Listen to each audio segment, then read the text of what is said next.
ねえねえマリサ。なんだレイム。ジェイク・イーリーって知ってる？ああ、オジー・オズボーンのバンドでギターを弾いてた伝説的なギタリストのことだな。それでは、今日はジェイク・イーリーについて解説するぜ。よろしくお願いするわ。それでは、ゆっくりしていってね。ジェイク・イーリーってどんな風に音楽に興味を持ったの？ジェイク・イーリーはアメリカのバージニア州ノーフォークで生まれたんだ。でも、幼い頃にカリフォルニア州のサンディエゴに引っ越したんだぜ。彼の父親はウェールズ系で、母親は日本系なんだ。その母親が、ジェイ君にクラシックピアノを習わせようとしたらしい。でも、彼はあんまりピアノには興味がなくて、13歳の時に姉のギターを弾き始めて、そっちに夢中になっていったんだ。ギターを始めたきっかけはお姉さんなんだね。その頃から音楽の才能があったのかしら？そうだな、ジェイクは早い段階で音楽的な才能を発揮してたぜ。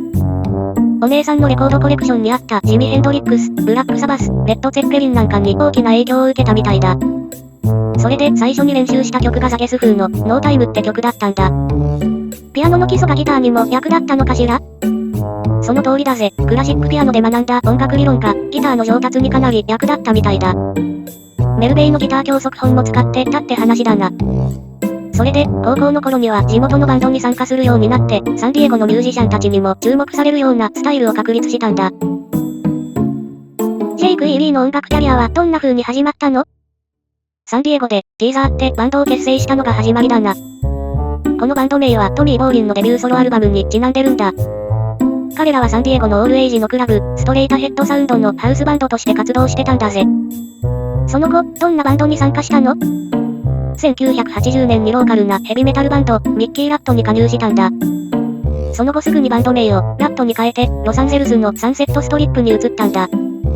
彼らは DR、ロックってシングルをライブで無料配布してたし、1982年にリリースされた有名なメタルマサカーのコンピレーションにもテルザワールドを収録して注目を集めたんだ。このアルバムにはメタリカの初録音も収められてるんだぜ。でも、その後ラットを離れたのね。そうなんだ。ラットを離れて、セクシストっていうグラムメタルバンドに加入したんだ。しかも、幼馴染のダグ・ピッタムってギタリストと再会して一緒に活動してた。だけど、その後ラフカットってバンドに誘われて、元ラットのドラマー、デーブ・アルフォードが推薦してくれたんだ。そこでディオに注目されたのね。そうなんだぜ。ブラックサバスの元ボーカル、ロニー・ジェームズ・ディオが新しいソロプロジェクトを始めるところで、ジェイクのギタープレイに注目したんだ。でも、ディオはシンプルなコードを求めてて、ジェイクとは少し創作の方向性が合わなかったみたいだ。それで結局、短い間でディオのバンドからも離れることになったんだ。ジェイク・イーリーってオジー・オズボーンとも活動してたのよね？ああ、そうだぜ。オジー・オズボーンがギタリストのブラッド・ギリスの後任を探してた時に、ロサンゼルスのベーシスト、ダナ・ストラムの推薦でジェイクがオーディションを受けたんだ。最初はジョージ・リンチが選ばれたんだけど、オジーが気が変わってジェイクに決まったって話だ。それで、バーク・アット・ザ・ムーンのアルバムが生まれたのね。そうだ、ベーシストのボブ・デイズリーと一緒に作曲して、1983年のアルバム、バーク・アット・ザ・ムーンを録音したんだ。このアルバムはアメリカで300万枚も売れたんだぜ。ただ、ジェイクは曲作りに貢献してたのに、著作権や出版権をシャロン・オズボーンに奪われたと主張してる。レコーディング後に契約書を突きつけられて、拒否するとギターを他の人に送り直させるって脅されたらしい。そんな状況でも次のアルバムも制作したのね。ああ、1986年のアルバム、ジ・アルティメット・シンだ。この時は、ジェイクがちゃんと著作権の保証を得るまで曲を提供しない姿勢を取ったんだ。それで、アルバムはプラチナ認定されて、何年か後にはダブルプラチナになったんだ。その後、なぜバンドを離れることになったの？1987年、ツアー後に突然、シャロン・オズボーンから電話で解雇を告げられたらしい。ジェイク自身はオジーとの関係が良好だと思ってたから驚いたみたいだ。解雇の原因については諸説あって、ドラマーのランディ・カスティロやベーシストのフィル・スーザンが影響してるとも言われてるんだ。ジェイク・イーリーがオジー・オズボーンのバンドを離れた後、どうしたのか気になるわね。彼はすぐに、バッドランズっていうブルースベースのハードロックバンドを結成したんだ。1988年にボーカルのレイ・ギレン、ドラムのエリック・シンガー、ベースのグレッグ・チェイソンと一緒に活動を始めた。1989年にはセルフタイトルのアルバム、バッドランズをリリースして注目を集めたぜ。バッドランズのメンバーにも変動があったのね。そうなんだ。1991年にエリック・シンガーが脱退してキスに加入したんだ。それで後任が変わっても活動を続けて、セカンドアルバム、ブードゥーハイウェイをリリースしたんだが、その後、ギレンがバンドを去ってしまう。彼は1993年にエイズ関連の合併症で亡くなってしまったんだ。その後、ジェイクはどんな音楽活動をしてたの？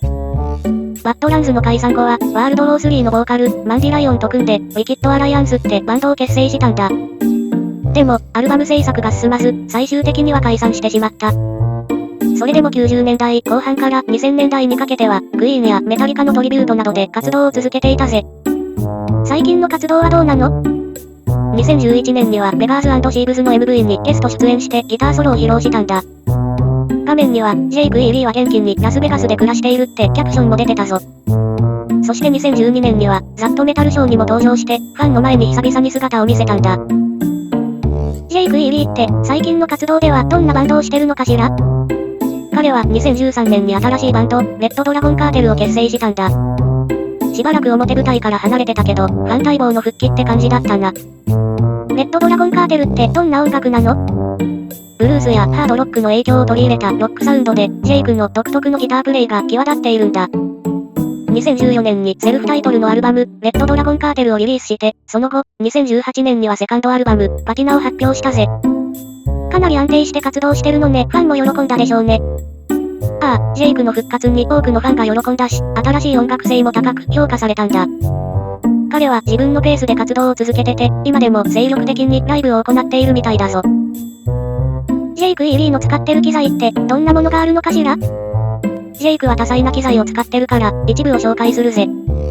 まずアンプだけど、フリードマンスモールボックスやカスタムのフリードマン50、100W ヘッドを使って、2019年のツアーでも活躍してた。クラシックな、マーシャル JCM800 や、オレンジ OR50 も使ってるし、DVH の5150シリーズも愛用しているんだ。エフェクターもたくさん使ってそうね。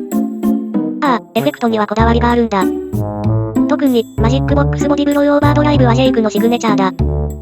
他には MXR のカーボンコピーディレイや、ステレオコーラス、アナログ万倍コーラスなども使っている。それに、ペダルもこだわりがあって、例えばボスの TU3 チューナーや OD1 オーバードライブなんかがあるんだ。ギターはどんなものを使ってるの？ジェイクといえば、シャーベルのシグネチャーモデルが有名だな。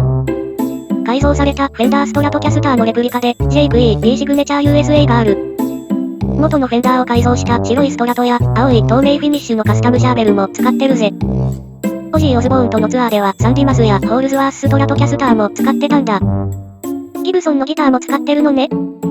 その通りだ。2009年から2012年あたりにはギブソンもよく使ってて、SG スタンダードやレスポールスペシャルも映像で確認されてるんだ。特にベガーズ&シーブズのビデオではレスポールが登場してるし、2019年のツアーでは借り物の DS335 も使ってたな。